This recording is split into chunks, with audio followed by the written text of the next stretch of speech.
لن ينال الله لحومها ولا دماؤها ولكن يناله التقوى منكم كذلك سخرها لكم لتكبروا الله على ما هداكم وبشر المحسنين.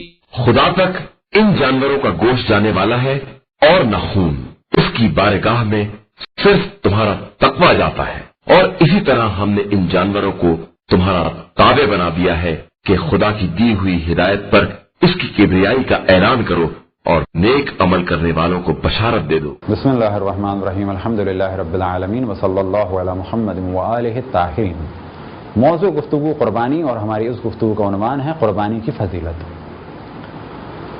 فضیلت کے لیے اتنا کافی ہے کہ رسول اللہ صلی اللہ علیہ وسلم نے اس جانب تاکید فرمائی اور اگلے مرحلے میں ائمہ اہل بیت علیہم السلام نے قربانی کی تاکید فرمائی.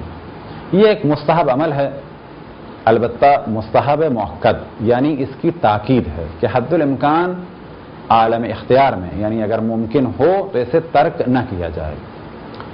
اور اس کی تاکید کے بارے میں ان روایات سے بھی نتیجہ نکالا جا سکتا ہے کہ مثال کے طور پہ حضرت ام سلمہ صلوات اللہ وسلامہ علیہا نے رسول اللہ صلی اللہ علیہ وسلم سے سوال کیا قربانی کے بارے میں کہ میں قربانی کرنا چاہتی ہوں لیکن میرے پاس مال نہیں ہے. تو پہلے مرحلے میں اس سے پتہ چلتا ہے کہ رسول اللہ صلی اللہ علیہ وسلم خود بھی قربانی فرماتے تھے اور ازواج بھی کوشش کرتی تھیں کہ اپنے مال سے ہم کچھ قربانی کریں.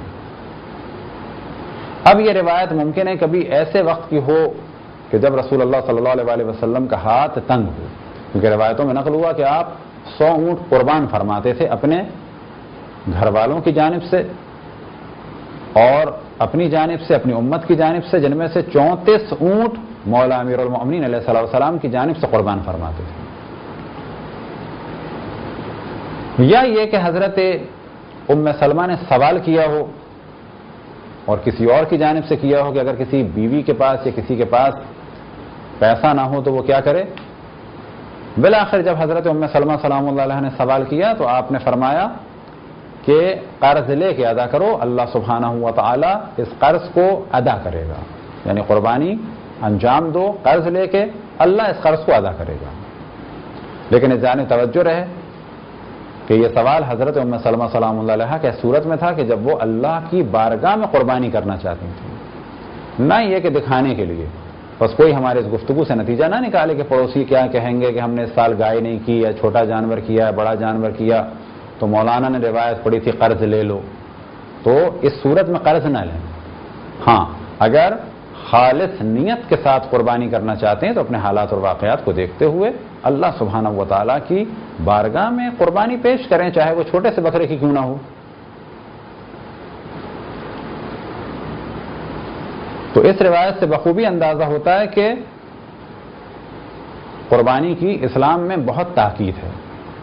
اسی طرح سے روایت مولا امیر المؤمنین علیہ السلام سے نقل یا فرماتے ہیں کہ قربانی کرو بے شک اگرچہ قرض ہی کیوں نہ لینا پڑے. اور ایک اور روایت مولا امیر المؤمنین علیہ السلام سے نقل یا فرماتے ہیں کہ جس وقت کوئی شخص اللہ سبحانہ و تعالیٰ کے لیے قربانی کرتا ہے تو جس وقت جانور کا پہلا قطرہ زمین پہ گرتا ہے تو اس کے گناہ معاف ہو جاتے ہیں. البتہ پھر اس جانب توجہ دلائیں کہ ہر گناہ نہیں، بلکہ جب بھی اس قسم کی روایتیں آپ سنیں تو ان میں کوئی نہ کوئی شرط ہوتی ہے. بس ایسے گناہ کہ جن کا تعلق اللہ سے ہو، بس جن کا تعلق انسانوں سے ہے، جب تک انسان معاف نہ کرے تو اللہ سبحانہ و تعالیٰ بھی معاف نہیں کرے گا. اسی طرح سے اس جانب بھی توجہ رہے کہ بعض گناہ ایسے ہیں کہ جن کی قضا بھی ہے. مثال کے طور پہ اگر کسی نے نماز قضا کی تو وہ معاف نہیں ہوگا گناہ جب تک کہ نماز کو انجام نہ دے قضا کی نیت سے. تو یہ جو ہم نے روایت بیان کی کہ مولا امیر المؤمنین علیہ السلام نے ارشاد فرمایا کہ جس وقت جانور کے خون کا پہلا قطرہ زمین پہ گرے گا تو اس وقت اس سے گناہ معاف ہو جائیں گے. تو گناہوں کی بھی شرائط ہیں، کون سے گناہ اور یہ گناہ کس سے متعلق ہیں، اللہ سے متعلق ہیں یا انسانوں سے متعلق ہیں. بس قربانی کے بارے میں ہم نے پہلے بتایا کہ قربانی مستحب مؤکد ہے، واجب نہیں ہے، لیکن حاجیوں کے لیے واجب ہے. غیر حاجی کے لیے قربانی مستحب ہے. غیر حاجی کے لیے بھی قربانی واجب ہو سکتی ہے اگر وہ قسم کھا لے. البتہ قسم کی کیا شرائط ہیں؟ ہمارے لیکچر جو قسم سے متعلق ہیں انہیں دیکھیں کہ قسم کھائی ہو ہوش حواس میں، ارادے اور اختیار سے، اور اللہ سبحانہ و تعالی کے نام سے. بس اگر کوئی قسم کھا لے تو اس پر قربانی واجب ہو جائے گی. اسی طریقے سے اگر کوئی شخص اللہ سبحانہ و تعالی سے عہد کر لے، اور عہد کے مسائل کیا ہیں یہ بھی آپ ہمارے لیکچر میں سن سکتے ہیں. اسی طریقے سے اگر کوئی نذر کر لے، بس نذر بھی دل ہی دل میں نہیں کی جاتی. عہد اور نذر کے لیے زبان پہ صیغے کو جاری کرنا ضروری ہے. مثال کے طور پہ اگر کوئی عہد کرنا چاہے تو یہ کہے کہ میں اللہ سبحانہ و تعالی سے عہد کرتا ہوں. اگر کوئی نذر کرنا چاہے تو وہ کہے گا للہ علیہ، اللہ کے لیے مجھ پر ہے کہ اگر میرا بیٹا کامیاب ہو گیا تو میں اس سال عید الاضحیٰ میں قربانی کروں گا. تو نذر کے بھی خاص احکام ہیں، عہد کے بھی خاص احکام ہیں، اسی طریقے سے قسم کے بھی خاص احکام ہیں.